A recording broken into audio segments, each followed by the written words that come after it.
Seeing is believing. I just had to share one example of many of the criminal lies that's told on my name on a daily basis.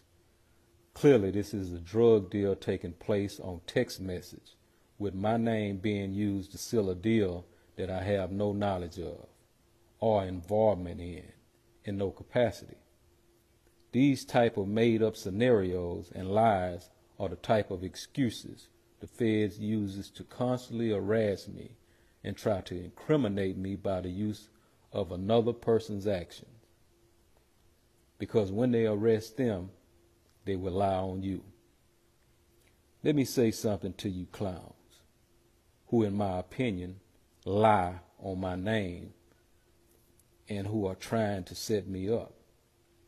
In my opinion, some of y'all are doing things out of ignorance, and others like Darrell D-Town Lewis, Ronald Bookman, and Sylvester Brown are, in my opinion, snitching, trying to get themselves ahead in life or out of trouble.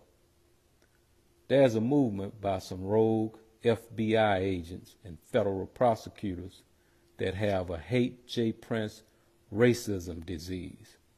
So once again, just like the rogue DEA agents I wrote about in my book, The Art and Science of Respect, that recently got arrested in Louisiana, no one believed me in Texas or did anything about them until over a decade later. It took Congresswoman Maxine Waters and the late great Janet Reno to put a spotlight on the rogue DEA agents' actions.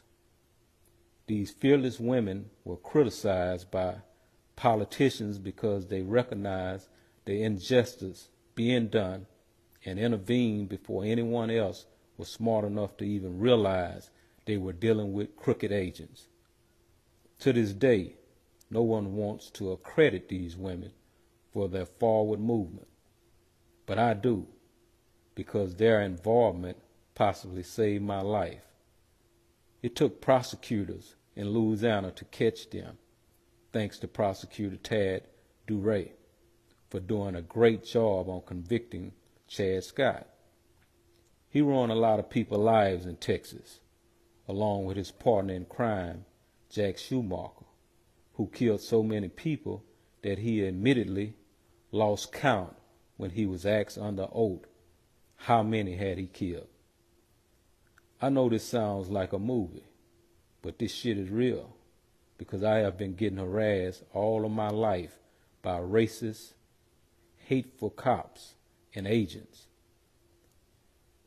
I've had drugs planted on me on 2 different occasions by dirty cops and had to beat those cases in court.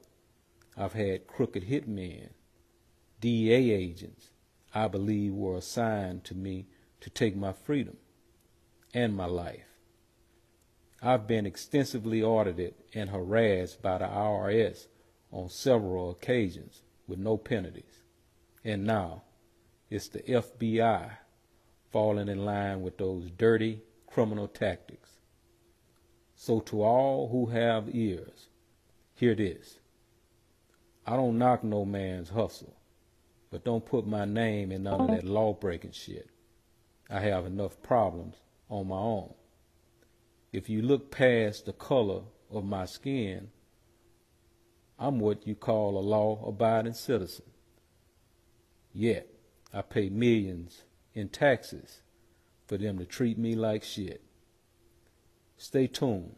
My goal is to teach and show the present and the future generations how the alphabets may change. DEA, FBI, HPD, IRS, but their goals and tricks stay the same, to ultimately destroy us. It's me today and you tomorrow. To be continued.